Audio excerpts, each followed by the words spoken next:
I want to move on now into a discussion of ancient Egypt by noting first a characteristic difference between the civilizations of Mesopotamia and Egypt, which is to say that, namely, whereas in Mesopotamia the word for God, dingir, is written with a star, in Egypt the completed mummy that's wrapped up and resin soaked and ready to go is called a sahu, and it's the mummy that is ready now for its astral journey. So it's called a sahu, but the constellation of Orion was called Sa. Orion was associated with Osiris, and it rose, Orion rises out of the southeast and sets in the southwest. And when it sets below the horizon at that latitude in Egypt, it takes 70 days for it to come back up. So the ideal period for mummification takes place over a period of precisely 70 days in ancient Egypt. And so note then that the difference in both cases is that whereas in Mesopotamia the stars are associated with the gods, in ancient Egypt the stars are still associated with the revered dead, as they still were, as we saw back with the Samarans with their grave pottery. And so what we have then in the contrast between the two civilizations is that whereas Mesopotamia has come out of the pottery Neolithic with its traditions of separating the dead from the society, ancient Egypt, on the other hand, has come out of the direct traditions of the pre-pottery Neolithic and has taken those traditions of reverence for the ancestral dead and scaled them up to the level of a Bronze Age high civilization, a high civilization, that is to say, namely with writing and mathematics, monumental temple architecture, developed funerary cult, big monuments, and so forth. So that is the characteristic difference between the two civilizations, and the difference shows also in the fact that with respect to Egypt, technological development was, as we would expect in a society dominated by the ancestral dead, very slow. Lots of things came late to Egypt, such as, for example, bronze working. Bronze working first appears in the middle of the 4th millennium, or right about 4000 BC in Mesopotamia, but it doesn't make it into Egypt until right around 2000 BC, so it doesn't even exist for the most part in the Old Kingdom. The Egyptians stuck with the tradition of carving their stone bowls with a stone bow drill instead of using the potter's wheel. Pottery was slow to take there also. And even down, with regard to bronze, even down all the way to the time of Tutankhamun, around 1300 BC, the objects in his tomb are primarily made out of either copper or gold. There's very little bronze working in that tomb, and iron working, of course, came later as well. The wheel also comes late to Egypt. It's introduced by the Hyksos, who bring in the two-wheeled horse-drawn chariot and the compound bow and arrow, which are introduced to the Egyptians long about 1700 BC. That came late. Body armor for Egyptian soldiers also came late, and so forth and so on. So precisely in a society in which the cult of the dead hangs heavy over all things, we do indeed find a much slower rate of technological development. So the difference between the two civilizations is characteristic in that sense. So now, if we look at the first dynasty of Egypt, which is what I want to do, begin at the beginning with the evolution of the tombs there and how they evolve into the pyramids, which is what I want to move on to next. In the first dynasty of Egypt, the first dynasty opens up about 2900 BC, and the first king of the first dynasty is a man named Aha, and he is the son of the pharaoh Narmer. Narmer is the man who has come up from the south to unify the two kingdoms of Upper Egypt and Lower Egypt into a single civilization. Now, we have seen that in the Paleolithic, there were two separate civilizations there too, the Gravettian cultures of Eastern Europe and the Aurignacian cultures of Western Europe, that combined to produce the Paleolithic Great Creative Singularity. Likewise, in Mesopotamia, we saw that everything there was preceded by the contrast between two cultures, the Halafians in the northern uplands and the Samarans down on the plain, and that once the civilization is up and running, there's a further ethnic contrast between the Akkadians, who were Semites, and the Sumerians themselves, who were non-Semitic. So all the great high civilizations come into being out of a collision between at least two cultures, and the same goes for ancient Egypt. Upper Egypt and Lower Egypt are two completely separate societies with separate traditions that had to be unified together. And the fact of there being two separate societies gave Egypt its archetypal basis for the fact that everything in Egypt comes in pairs. The tombs that are associated with the pharaohs of the first dynasty all come in pairs. Each pharaoh has a tomb both at Saqqara and at Abydos, one in the north, one in the south. The sacred god in the north is Horus. the falcon god of the delta, whereas the sacred god in the south is Set, whom Horus fights. Set is associated with the dog, the greyhound, and the dog and bird are also in archetypal mythological opposition. Looking back then at the First Dynasty, now Narmer did not have two tombs. As far as we know, he only had a tomb at Abydos, but his wife Netotep did have a tomb in the north, just south of Saqqara, at a place called Nakada, and that tomb is the first appearance of the influence of Mesopotamian culture on the architecture, because the tombs in the north at Saqqara of these kings all have for one thing, they're made out of mud brick, which is a Mesopotamian building motif. It's not an Egyptian motif, but they start that way. And for another thing, they have the characteristic Mesopotamian buttressing style around the sides, the crenellated walls with the buttressing. That's a Mesopotamian trademark, and Netotep's tomb at Nakada is the first one to have that, and all the later tombs of the pharaohs of the First Dynasty at Saqqara also have this Mesopotamian buttressing style effect. Now, there was apparently a strong initial influence of Mesopotamia on Egypt, and this could have been the case during the period from 3500 to about 3200 BC, thereabouts, when the city of Uruk had an international trading empire that it was dominant over, and the Egyptians would undoubtedly have been putting in at the port of Byblos in those days, as they were in later times. And it may even have been the case that there was a war between the Egyptians and the Mesopotamians that's undocumented, except on the back of the so-called Gebel el-Arak knife handle, which is a pre-dynastic art object that on one side shows a man with a cap on his head that looks very much like the cap worn by the Mesopotamian character Dumuzi from sculpture at that time, from the Urukian period that we find in Mesopotamia. And if you flip that knife handle over, on the back side, we see a series of ships, characteristically Mesopotamian curved crescent-shaped ships at war with very obviously Egyptian ships. So it looks like there was a war, and from out of that war, the Egyptians got the whole idea of high civilization, because here it is, it's solid, and it's definitely come over from Mesopotamia. And it is possible that in return the Mesopotamians got the traditions of ritual regicide, which, as we have seen, occur at 2600 BC there, but they begin here in ancient Egypt right around 2900 BC with the tomb of King Aha. Now, Narmer has this palette associated with him, a carved stone palette, which is really the first characteristically Egyptian art object. It's the point at which the Egyptian style form suddenly crystallizes and becomes recognizably Egyptian, whereas the art objects before that are not terribly recognizably Egyptian, but they are at this point, and they're unmistakable from that point thereon.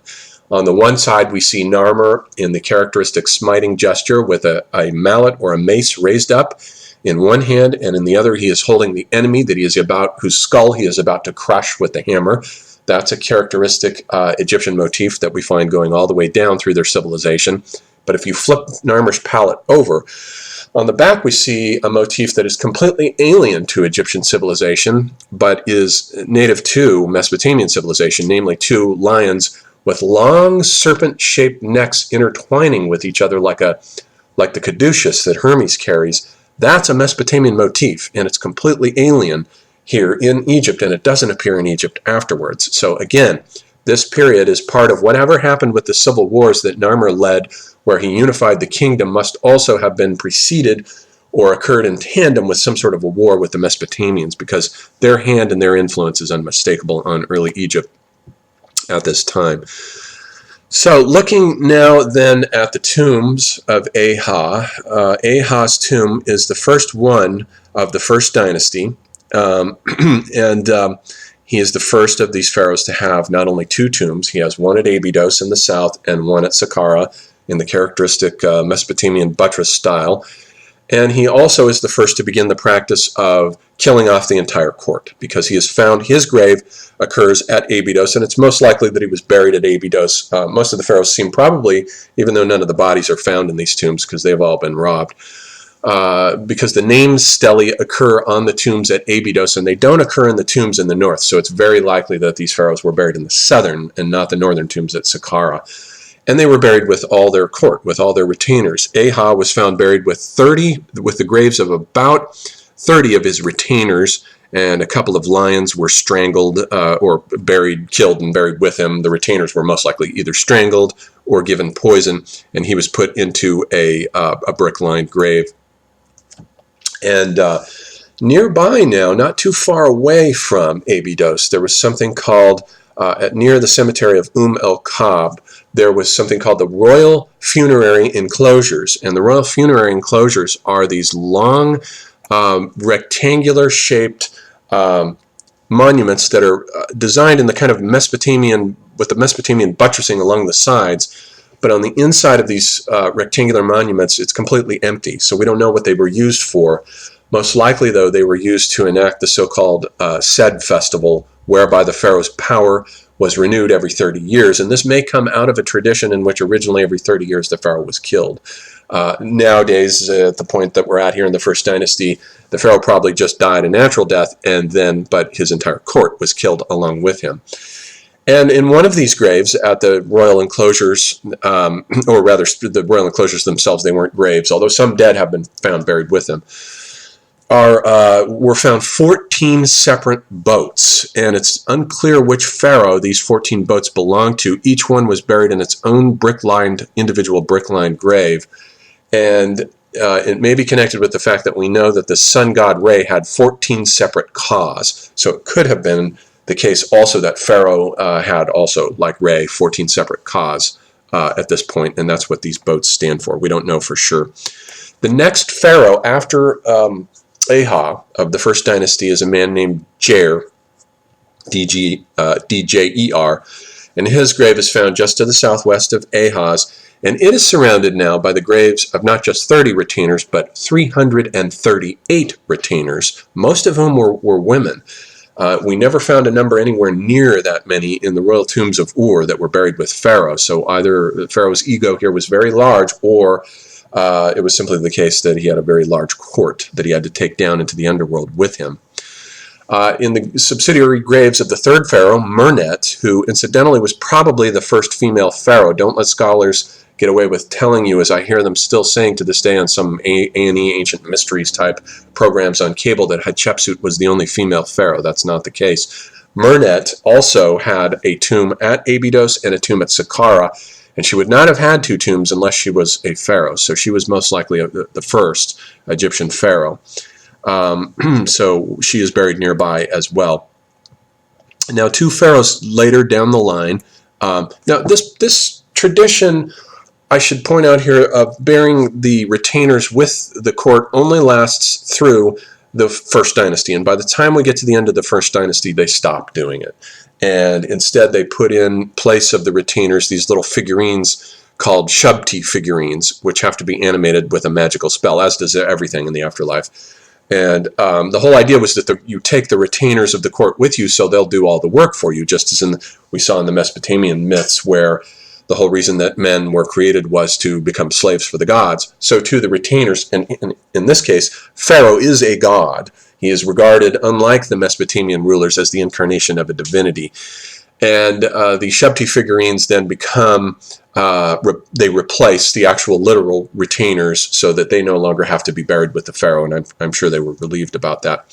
So two pharaohs later, we come to King Den, both of whose tombs, the one at Saqqara and the one at Abydos, are the first to be equipped now with staircases leading down into their vaults. So we can see that there's a gradual tendency toward verticality that now begins in these tombs, which are called mastabas. And after Den, the pharaoh Anazib has a tomb at Saqqara, which is the first mastaba to actually be stacked up in tiers, and thus represents the prototype for the ladder to heaven motif that we find in Egypt, that will later become the first pyramid. The first pyramid is a stepped pyramid.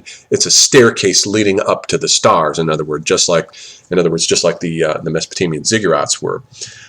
So we can see that the solution, part of the solution to the Great Rift in ancient Egypt, will be that these pyramids will be built as machines for sending the Ka of the pharaoh to join the stars of the circumpolar constellations, which was the central constellation was a bull's thigh, called Mesketu, and the pharaoh was sent, his ka was sent because to that constellation, because at that latitude the pole star, which in those days was Thuban, never sets below the horizon, and so the stars that whirl counterclockwise around it are regarded as the deathless ones. And so Pharaoh 2 goes up to join these deathless ones and whirls around the pole star. And these tombs are regarded as machines for sending his soul up there. And the really first of the great one of these machines now, as we move into the third dynasty, is really the first great pyramid, and literally the first pyramid, is that of the pharaoh Zoser, who is the great pharaoh of the third dynasty, and he leaves behind this wonderful mortuary complex at Saqqara. They're still building at Saqqara, and his tomb complex is laid out on a north-south axis, and his tomb architect was a man named Imhotep, who was a genius. And what he did was he combined elements from both the north and the south traditions, as well as the royal funerary enclosures, to create a single giant masterpiece. We have the rectangular shape now of the royal enclosures, those royal enclosures that were empty in the center that we talked about, that were near the El Kab cemetery. He takes that over with the characteristic Mesopotamian influenced buttressing along the walls. Then he drops what was Anazib's stacked mastabas, now become the pyramid, stacked right in the center now in this giant pyramid. And then he takes the tradition, since Zoser did not have a second tomb. He's the first pharaoh now who doesn't have two tombs, but the second tomb is there at the same complex. It's miniaturized in a smaller pyramid that is located in the southern part of this funerary complex, and that will later become the southern cult pyramid that we always find. We always find a secondary smaller pyramid with the larger pyramid, and that simply represents, that's the vestigial remnants of the tradition of these pharaohs in the first dynasty having two separate funerary monuments, one for each of the two lands. So we have that at this complex. Now, the complex was oriented to the pole star. There's a mortuary. The mortuary chapel is located on the north face of the pyramid of Zoser, and it has a serdab, a so-called serdab, on the inside of it, where we find the first great statues of the pharaohs. The great statuary tradition that we associate with the ancient Egypt comes right out of the funerary cult here. And this serdab and the mortuary opening in it, the so-called northern entrance, is aligned with Al-Qaid, which is one of the stars near the pole star. So the whole thing has a sort of axial orientation to the pole star. It's a very nocturnal cult still at this time. So that's what we have here with the third dynasty. Now moving along, we should say that though that the imagery that we find in the pyramid texts, which is characteristic from this period, although the pyramid texts are not written down until the pyramid of Unas in the 5th dynasty, and they're written down out of a sense of anxiety that the mortuary priests are no longer pretending their mortuary rites, and bad things can happen to you if the priests stop pronouncing the spells. So they wrote them down. But the texts themselves are very much older than the 5th dynasty and refer all the way back to probably most likely the 1st dynasty. The Egyptians were very conservative, and the oral traditions are also very conservative. You memorize something and you pass it along orally, and it's mnemonically patterned. But the imagery in the pyramid texts, what it tells us is that the pharaoh's ka goes to a region known as the Field of Reeds, where a boat then disembarks and carries him up the Milky Way, which is of course the heavenly correlate of the Nile, to the circumpolar stars, where he will then take up his abode on a throne made out of iron. The reason being for iron, even though the Egyptians aren't using iron at this time, is because iron in those days was regarded as meteoric. It mostly fell from the heavens, so he's going to take up his iron throne in the sky. Another one of his kas probably travels with Re on a solar barge, but the solarization doesn't come. The shift from the nighttime bull god cults of Osiris, the moon god, which predominates in the first 3 dynasties here, does not shift to the solar cults until the 4th dynasty of ancient Egypt. And so the imagery, though, of the afterlife did change. In the pyramid text, the afterlife imagery is mostly blissful and Edenic, and of course it's all centered around the pharaoh anyway, so it's going to be blissful and Edenic. The judgment of the dead does not yet exist yet. We'll see that come in the Middle Kingdom, and we'll see why it comes in a little bit. But beginning with the appearance in the first intermediate period of the so-called Book of the Two Ways, the afterlife will be pictured as, for the first time, a treacherous river leading over difficult landscapes full of demons and astral spirits, from which one can only protect oneself by pronouncing the proper magical spells to keep the evil demons at bay. Then later, with the New Kingdom, the books of the Afterlife will become painted on the walls of the rock-cut tombs in the Valley of the Kings, in which the dead pharaoh is pictured traveling on a barge with the sun god Re, who carries him down through the underworld to the throne of Osiris, while along the way we see that those who have been judged are being tortured and cut apart by all sorts of demonic beings. So the Egyptian afterlife went through an evolution where it got worse and worse, more and more severe as the centuries went by, and we'll see what the reasons are for that. But in the time of the Old Kingdom, the afterlife is a blissful, Edenic place. It is so for the nobles. We find the imagery on the walls of the tombs of the nobles is blissful and beautiful, simply an extension of life in this world, just as it is for Pharaoh in the spells of the pyramid texts. Now, the process of mummification, we should also mention, doesn't seem to come into being until the Third Dynasty, the time of Zoser here. And we don't have any direct evidence for this, but it's during the Third Dynasty that the priests begin to lay the bodies of the dead out flat on their backs. Whereas prior to that, they would curl the dead up in a fetal posture and pack him inside of a square-shaped sarcophagus. But now they lay him out flat, and the only reason you would want to do that is to cut him open to get access to the internal organs, which would mean that they're now practicing the process of mummification. That would be the only reason for them getting access to the internal organs. So there are no actual mummies that we found from the Third Dynasty. The oldest mummy that we found is from the Fourth Dynasty. Queen Hotapiris, who is one of the earliest documented mummies, dates from the Fourth Dynasty. She's documented, but the earliest actual mummy that we have archaeologically is a court musician from that time, the Fourth Dynasty, by the name of Wati. So by then, by the Fourth Dynasty, the nobles are also being extended the privileges of the pharaoh, and they too are being mummified. So now what we want to do is we want to look at the evolution of that leads to the Great Pyramids, and for that we shift now to the sun cults of the Fourth Dynasty, where we get Egypt awakening to the light of day, coming out of this cold nighttime cult of the stars and moving into the light of day with the solar cults coming in now. And for that we have the pharaoh Snefru, who is the father of Khufu. Khufu is the one who builds the so-called Great Pyramid. And whereas Khufu was a nasty tyrant that nobody liked, Snefru was a good man. He was a genial man. He was well-liked. And he built more pyramids than any other pharaoh in history. He has the most of them, although he tended to build the majority of them at provincial places. There are lots of them. But there are really only 3 of them that we need to consider here. And the first of those is the one he built at Meidum, which was built still in the step, like Zoser's pyramid. It's built in the shape of a stepped pyramid. But at this point, the north-south orientation of the Zoser complex, which is in the shape of a rectangle, now contracts to the shape of a square, and it shifts its orientation to the eastern horizon, so that the mortuary temple, which in the Zoser complex was on the north face, now is put on the eastern side of the pyramid so that it faces the rising sun, where there's also now a causeway that leads down to a valley temple that's located near the river. So all that architecture begins to come in with the pyramid at Meidum. But it looks like Snefru became disenchanted with this pyramid at Meidum. He decided that he didn't want to be built there. One other characteristic, though, about it that I should note before moving away from it is that whereas the pharaohs in the First Dynasty, the actual burial chamber of each pharaoh got deeper and deeper down into the earth. It's 10 feet down with Aha, then it's 19 feet down with King Den, then it's 88 feet down into the ground with in a very labyrinthine complex with Zoser.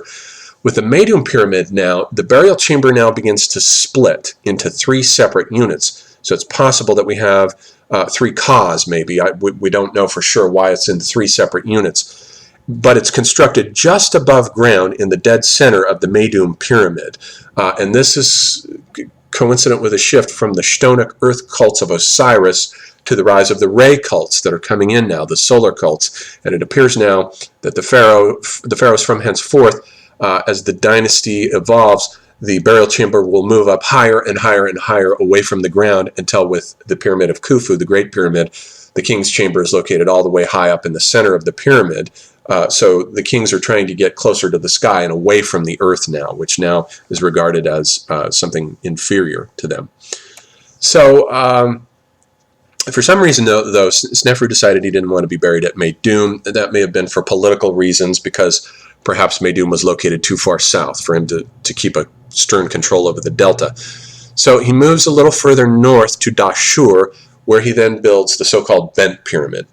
Now, the bent pyramid is bent because about halfway through its construction, the engineers realized that the sides were too steep, so they had to alter its angle of inclination, but that didn't work either because cracks started to appear on the inside of it. So about halfway through its construction, that pyramid too was abandoned, and Snefru then went back to work on the pyramid at Meidum, only now he started to put a smooth limestone casing on it to get rid of the stepping effect. And so now he's trying to, you can see the idea of the pyramid with its smooth outer casing coming into being here in Snefru's imagination, or at least in the imaginations of his architects. But then he left off with that, and he started yet another pyramid, the so-called Red Pyramid, which is located not that far away from the Bent Pyramid. In fact, it's in view of it. You can see these two pyramids together. And the Red Pyramid is a masterpiece. It's the first true pyramid masterpiece. It has the outer limestone casing, and it looks like a smaller version of the Great Pyramid. Basically, it's about 3/4 of the size of Khufu's Great Pyramid. And so, note that again, we have the name Re coming in during this time. Khufu's son is named Jedef Re, and we have Kaf Re, who's followed by Menkau Re. And so the name Re is coming in here during the 4th dynasty, consistent with this solarization process. And also consistent with this, we have the Sphinx now, which is coming in after the Great Pyramid of Khufu. Khufu builds the largest pyramid, obviously, because since his father built the most number of pyramids, the only way to compete with that was simply to build the largest, and he does that. And then after him, we get Kaf Re, who now builds a somewhat smaller pyramid, but he puts a Sphinx there, which is oriented toward the eastern horizon. It's a guardian, perhaps to keep away evil spirits, but it is facing the rising sun, so it's consistent with the solarization here. And I think that's evidence that the Sphinx does not, that's evidence enough that the Sphinx does not date back to some absurd period like 10,000 BC. Like people like Robert Bauval and Graham Hancock have said. They take these things out of context. They don't study, they don't do their homework and see how everything fits together, and you can see how all of these things fit into patterns step by step by step if you study the details, which these guys don't do. So the Sphinx does not date back to 10,000 BC. It belongs in the context very clearly of Khafre's mortuary complex here in the 4th dynasty, which is consistent with the shift to solarization. And Robert Bauval in the Orion Mystery, I think he did get right, though, that the 3 Great Pyramids correspond to the 3 stars in the belt of Orion, which is, of course, Osiris. So I'm willing to grant him that. But the idea that he puts forth in that book that all the pyramids were aligned, every single one of them was designed to create a giant Egyptian star map, I think was nonsense. That's just wrong, because there are too many political factors here, as we can see with Snefru running around. There are too many political factors that involve the pharaoh in his decision of where to be buried for them to have conformed to any kind of pre-existent star maps. In the 4th dynasty too, for instance, we get near the end of it, we get some rebel pharaohs like Shepseskaf, who absolutely refused to build his mortuary monuments at Giza, and instead he wanted to turn back the clock and go to Saqqara. So he built at Saqqara not a pyramid, but a giant mastaba.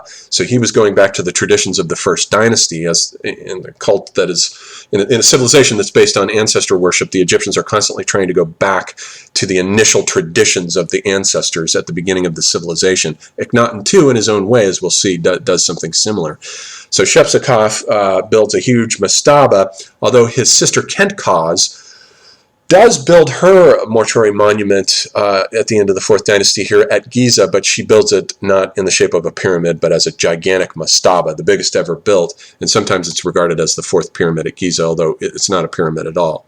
So after the Great Pyramid of Khufu, then, so we have the smaller pyramid then of Khafre, as I've said, with the Sphinx and the role of traditional guardian of the dead, and then we have the very much smaller pyramid of Menkau Re. Though it is the smallest of the 3 pyramids, Menkau Re's mortuary temple is the largest yet of all of them. It's huge, and we find it connected also with 3 smaller queens pyramids. The queens too get their own pyramids in these days. Now, no two pyramids are alike until you get to the 6th dynasty, where they're all just being mass-produced. They're badly engineered. Very few of them have survived, if any at all. They're poorly engineered, and they're mass-produced in the 6th dynasty. But we have to note now that it's in the 5th dynasty that as the pyramids of the pharaohs get smaller and smaller, the tombs of their nobles now are getting larger and larger. So we come to, as we begin to near the end of the Old Kingdom, what we have is a phenomenon of the rise of the egos of the nobles surrounding Pharaoh, who begin slowly to arrogate more and more power to themselves, and consequently their monuments get larger and larger. Their political offices get stronger and stronger. In the old days, their political offices would have been granted to them as benefices of Pharaoh, but eventually they become hereditary, locked in, and they are even creating their own cults. In the first intermediate period, we find whole cults dedicated to viziers being deified. That's an amazing thing. And we also find the interesting thing about the Old Kingdom is that in the nobles, they were the educated people of the day. They invent the genre of the literary autobiography, and it comes out of their tomb inscriptions, where they are anxious to show what their great achievements were as they were working for Pharaoh. And from out of this cult, the crossing of the traditions of writing, which tends to have a detribalizing effect on the individual, as the media studies theoreticians in Toronto have pointed out, Walter Ong and Harold Innes and so forth, have shown us how writing detribalizes the individual. Eric Havelock, in preface to Plato, showed this. And the oldest autobiography now that we possess is from that of a noble named Methen, who lived during the early 4th dynasty in the time of Snefru. His autobiography is short, and it recounts his rise from the life of a scribe to that of the governor of the Delta. But now as the dynasties roll by, these autobiographies become longer and more self-aggrandizing, shifting from the third person to the first person. The autobiography of Weni, for instance, which comes to us from the 6th dynasty, constantly reiterates how Weni was the first and only individual to perform such and such an activity. Never before had the like been done for any servant, it reads. Never before had one like me heard a secret of the king's harem. Never before had this office been held by any servant. So you can see their egos getting larger and larger here. And then when we come to the outrageously egotistic tomb autobiography of the noble named Ankh-Tifi, which dates actually from the first intermediate period, we can clearly see that we're on the way to a kind of madness here. And I'm going to quote from his tomb autobiography, which he writes, or has written for him. I am the beginning and the end of the people, for one equal to me has not appeared and will not appear. One equal to me has not been born and will not be born. I have outdone what the forefathers did, and my successors will not rival me in anything I have done in millions of years. So note the new tone of disrespect that's coming in here, that has come in by the end of the Old Kingdom for the cults of the dead and the revered ancestors. There's a new tone of disrespect there.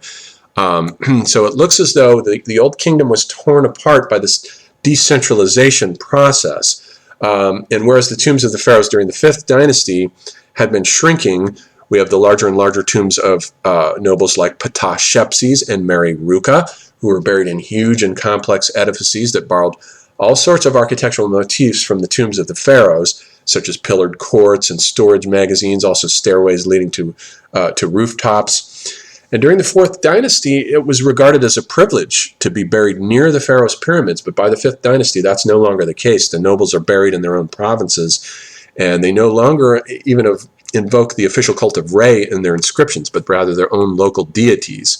So the whole thing is beginning to come apart, and I think that it's possible that writing had something to do with this, since writing tends to sunder the individual from the group, and writing was coming in here in the Old Kingdom. It becomes more and more common, more and more popular, and it has a detribalizing effect, which tends to divorce the individual from the group, and it very possibly had a kind of amplificatory effect on the egos of the nobles. I mean, there's no way to be sure about something like that, but it is very possible.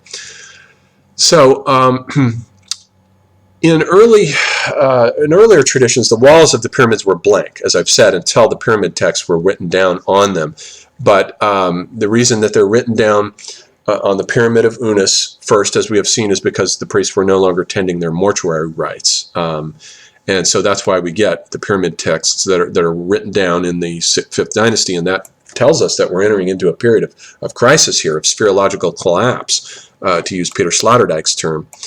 And as a result of the reorganization of the mortuary cults, at the end of the Sixth Dynasty, what we have is a period of intensive building. This is the end of the Sixth Dynasty, which is almost the end of the whole Old Kingdom. We get a period of intensive building that rapidly changes the urban layout of the cemeteries with their complex streets and lateral connections into a warren that's more confusing and inaccessible, very chaotic. All the open spaces are crammed with buildings, which is an indication that the cult of the dead and the great mastabas had faded away, and there was no one now to ensure their accessibility. So there's changes now. There are chaotic elements beginning to enter into these necropolises, and as a result, there occurs something called the interiorization of the mortuary cult. Since in the subsequent epoch, which is that of the first intermediate period, and that dates 2150 to 2040 BC, we witness the birth of the so-called coffin texts, which are inscribed onto the actual coffins of the nobles themselves. They're written on their coffins, and then they also have, instead of carving imagery of the afterlife on their walls, they actually create three-dimensional prototypes in the form of these little miniature sets of three-dimensional models of the nobles' estates that are also placed along with them in the coffin, so that they can pronounce the magical spell. And once the spell is pronounced, that all of that will come to life, and it'll become a kind of three-dimensional virtual reality within which the noble will exist. But all of that, this interiorization, putting all of this inside the coffin now indicates that there's no longer an audience for these tombs. They're not being built so that people can walk into them and see them and perform rites. You're sort of on your own by the time of the first intermediate period. Now, what the result of all of this, what comes out of this, is that by the time we get to the Middle Kingdom, we get the invention of the so-called Judgment of the Dead. The Judgment of the Dead, few people realize, is not something that existed in the Old Kingdom. And the Old Kingdom, as we have seen, was up and running for nearly 1,000 years, from like 2900 BC down to 2100. And then we get the first intermediate period with the collapse into anarchy and civil war, and then the reconstitution with the Middle Kingdom, along about the 11th and 12th dynasties. And with that reconstitution, some new measures are put into place to keep the egos of the nobles in their place and from inflating again. And the Judgment of the Dead is one of the reasons, one of the responses, rather, that comes into being that ensures that this kind of chaos will not happen again. It's in the Middle Kingdom that we begin finding the first explicit references to the Judgment of the Dead in the form of these hieroglyphs that are carved on the undersides of hard stone scarab beetles with human faces. And I'll read one of them to you here. It says, "The High Steward Nebunk, he says, 'Heart of my mother, do not stand up against me, do not witness against me, do not oppose me in the tribunal, do not incline against me in the presence of the keeper of the scales.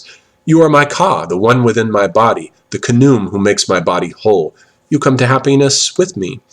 And so note there that the tribunal now is fully up and running, in which what happens is that in the Judgment of the Dead, the soul of the dead person is weighed against the feather of the goddess Mat, or rather the heart of the dead person, which is where the soul is localized for the Egyptians, is put on the scales, and it is weighed against the feather of the goddess Mat. And if it's heavier than the feather of the goddess Mat, this indicates that the individual lived a life of egotistical self-interests and did not follow the way of the state, that is to say, the way of Mat, the way of truth, which is simply another way. This is the Egyptian equivalent of the Hindu idea of dharma, where one does one's duty selflessly, or the Chinese idea of the Tao, a macrocosmic force, that the individual in serving the social order lives in servitude too, because the social order is identified with this macrocosmic principle, Mat, the way of truth. And now if the individual, has lived a selfish life, then his soul will be swallowed up by a crocodile beast named the Swallower, and he won't be reincarnated. There's no evidence for reincarnation. I've looked all through these Egyptian texts, by the way, and I have not seen any evidence for reincarnation at all. So it's not clear to me that the Egyptians believed in reincarnation. That's not something clear. But anyway, if the individual had failed in this Judgment of the Dead, this would have been his punishment. And this is something that comes into being now in the Middle Kingdom as a cosmological measure to keep the egos of the nobles in place, or the ego of anyone in place, so that they will be too fearful to depart from the right way, which is to say, the right way is the way of servitude to Pharaoh. And so Pharaoh's power now in the Middle Kingdom is very strongly re-centralized, and the atmosphere of the Middle Kingdom is a kind of a police state. It's a very heavy surveillance police state. As we'll see in a moment, I want to look at the tale of Sinui as an example of this. It's in the Middle Kingdom that we get, for the first time, a secular literature. The Egyptians never produced anything on the scale of a great epic like the Gilgamesh tale, but they were masters of the short story. And we get their first short stories coming into being here in the Middle Kingdom, such as the tale of the shipwrecked sailor, or the tale of the eloquent peasant, or the tale of Sinui, which I want to recount now. The tale of Sinui is a fictionalized autobiography. It's actually a fictionalized version of an autobiography, in which, as the story begins, now Sinui is traveling on a campaign with the crown prince Sesostris in Libya, and he hears that the current reigning pharaoh, Amenemhet I, has died. Now, as soon as he hears this, he panics, and he decides to flee Egypt at once because he's afraid of what's going to happen. Clearly, there was a fear here of, a regime change, and very often, if a regime change took place, it could be the case that all those who were close to Pharaoh could also be assassinated in that regime change. So he doesn't know what's going on, but it's bad news when Pharaoh dies, so he leaves. And he goes to Palestine, and he lives a life as a successful merchant and businessman in Palestine. He has a great life. But as he approaches the end of his life, an anxiety begins to dawn on him that he will not be buried if he stays in Palestine with the proper funeral rites. And so he's not likely to survive in the afterlife at the hands of these foreigners who bury their dead in mere animal skins. So he returns to Egypt in his old age, and fortunately for him, the new pharaoh welcomes him and rewards him for coming home. So everything turns out okay for him because he lives a life in servitude to Mot. At first he betrays Mot, but so long as he corrects it by coming back to Egypt, he's back in the good graces of Mot, and he is rewarded with the rewards that one gets for following the social order. But so the story gives us it reveals the atmosphere of paranoia that must have existed amongst the nobles of the Middle Kingdom, since at the slightest signs of political destabilization, Sinui flees for his life. So his behavior makes it pretty clear that by this time the nobles have learned a harsh lesson about going their own way, which is something they don't do anymore. And as the great Egyptian scholar Jan Osman remarks, the police state character of the Middle Kingdom is the inevitable institutional expression of a state that styles itself primarily as a bulwark against chaos, as a bastion of a civilization built upon law, order, and justice. Such a state will inevitably develop organs of control, surveillance, and punishment that curtail individual freedom of movement to the same degree as they afford protection. That, of course, is also the situation of the individual in late Rome under the Caesars. So Sinui's tale is a portrait not only of the plight of the average man in Middle Kingdom Egypt, but of the plight of the human being in Bronze Age civilized society generally, locked into place by stern social and civic taboos and robbed of any capacity for freedom or spontaneity. If he wants to have his own life, he has to flee the cities entirely, which, of course, we already saw Gilgamesh do.